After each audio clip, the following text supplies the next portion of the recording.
Bendiciones y paz para cada uno de mis contactos. Soy Felipe Rincón Vázquez y vengo a traerle reflexiones sobre Biblia y espiritualidad. En esta ocasión, quiero tener un comentario con ustedes acerca de uno y único en la Biblia. Recientemente estaba observando un debate entre dos personas acerca de la fe cristiana, y dentro del debate salió a relucir la pregunta sobre por qué, si Deuteronomio capítulo 6 y versículo 4 dice que el Señor Dios es uno, ¿por qué entonces se le pregunta a uno de los exponentes, él cree en la Trinidad? La respuesta que se dio en ese programa, en ese debate reciente, fue por boca de un apologista o apologeta, el cual expresó que Deuteronomio 6:4 no se opone a la existencia de la Trinidad porque no se refiere a que el Señor nuestro Dios es uno, sino que es único. Por lo que Deuteronomio 6:4 no es, según el exponente, una enseñanza sobre el monoteísmo, porque Ejad, el término uno, él entiende que significa único. Esa posición no es la primera vez que la he escuchado. También la he escuchado de otros exponentes y la he leído en algunos textos. Por ejemplo, el Pentateuco de William Sanford y otros, que fue publicado por Libros de Desafío, dice que si la enseñanza específica de este pasaje, Deuteronomio 6:4, fuese el monoteísmo, se podría haber empleado otra palabra hebrea y allí entonces surgiría la tradición o la traducción: el Señor nuestro Dios es el único Señor.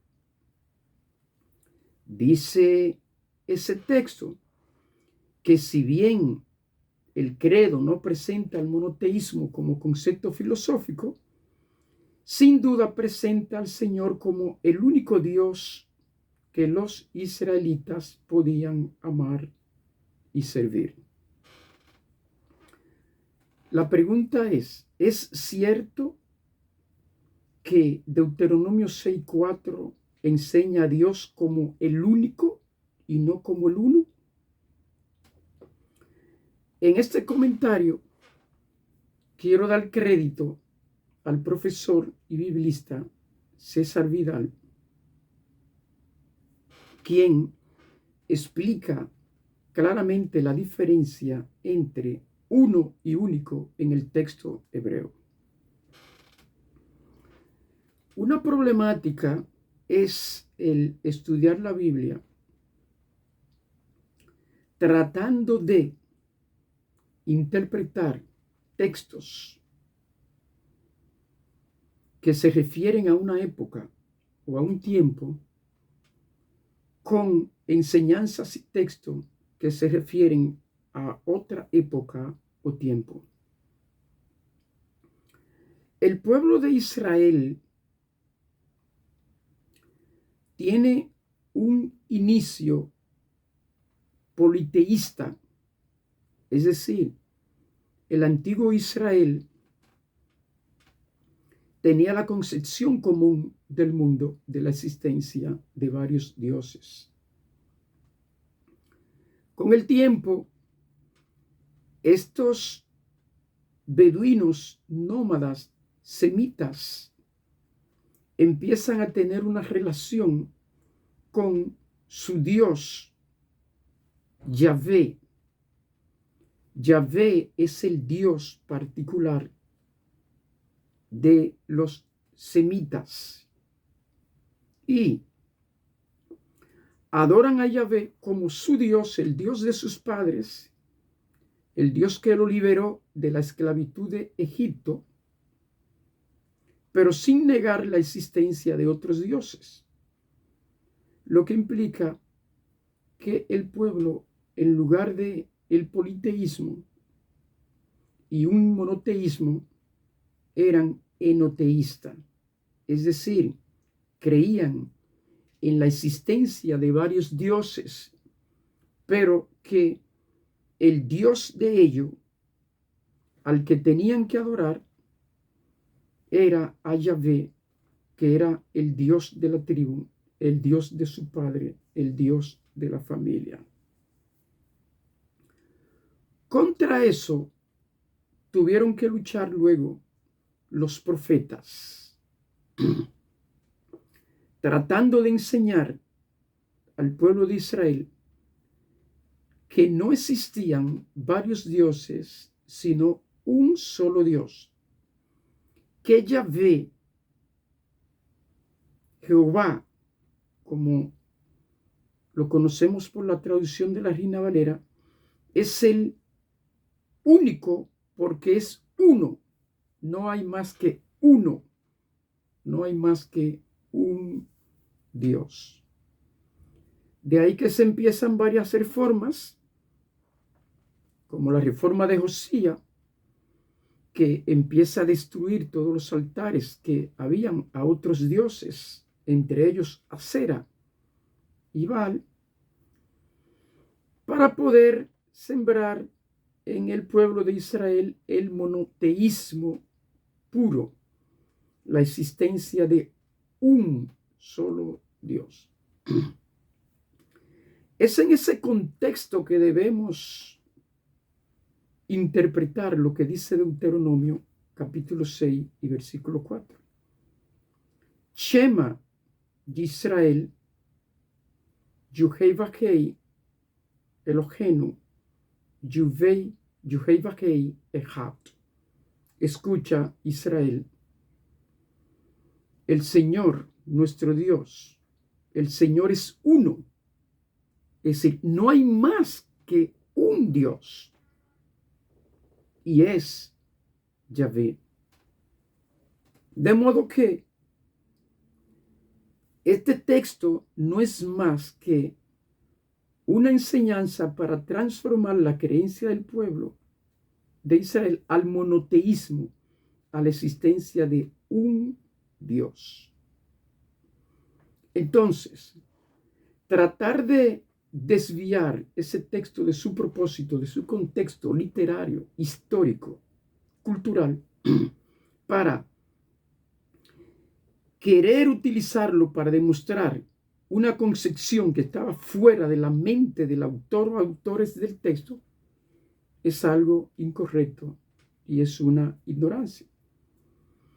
Es algo que utilizan muchos apologistas y apologistas frecuentemente, de mezclar y ligar textos aislados de las escrituras para sacar conclusiones incorrectas.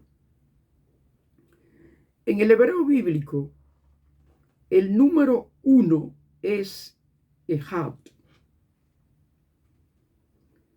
Echad significa uno. Y la palabra único en el hebreo bíblico se escribe Yahid.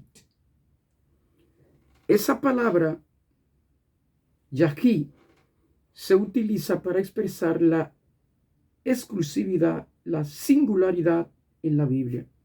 Entonces, es importante que entendamos que Echad y Yahid son dos categorías gramaticales diferentes.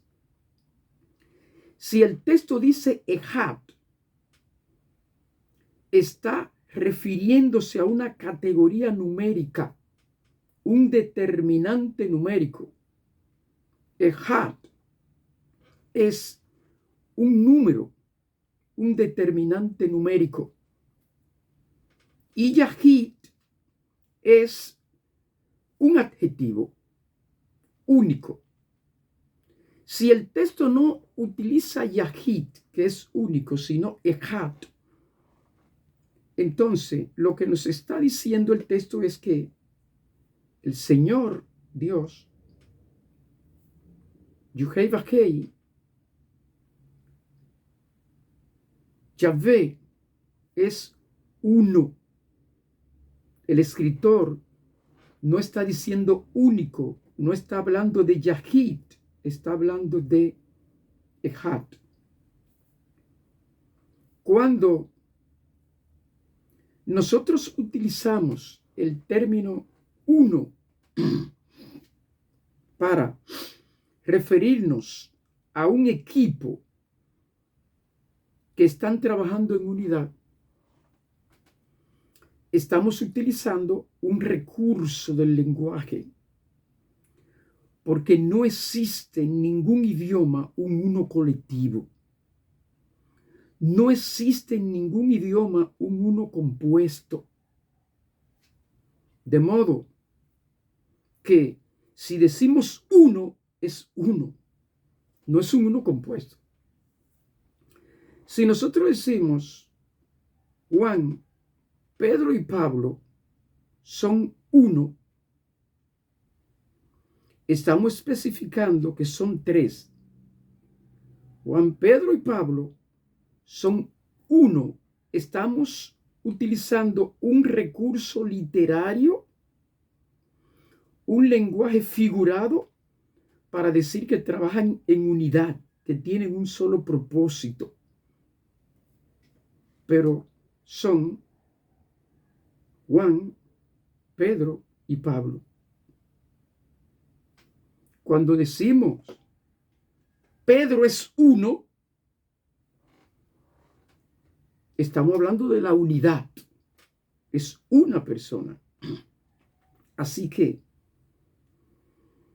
el texto bíblico en Deuteronomio 6:4 no significa único, no es Yahid, es Ejad, que es uno.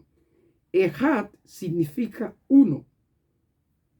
Yahid significa único, que es diferente.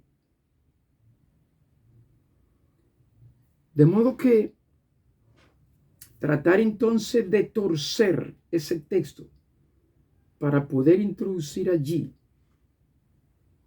la doctrina y el dogma de la Trinidad o la enseñanza de la Trinidad es un error.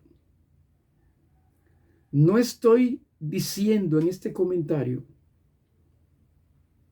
que el dogma, la enseñanza, la doctrina de la Trinidad es o no es cierta o verdadera. Lo que estoy diciendo es que Deuteronomio capítulo 6 y versículo 4 no da espacio para pluralidad, porque uno es un determinante numérico. No existe una unidad compuesta. Si esta reflexión te fue de algún provecho, dale a me gusta y compártela con tus contactos. Y si no te has suscrito, suscríbete para seguir recibiendo nuestras reflexiones sobre Biblia y espiritualidad. Bendiciones y paz para cada uno de ustedes.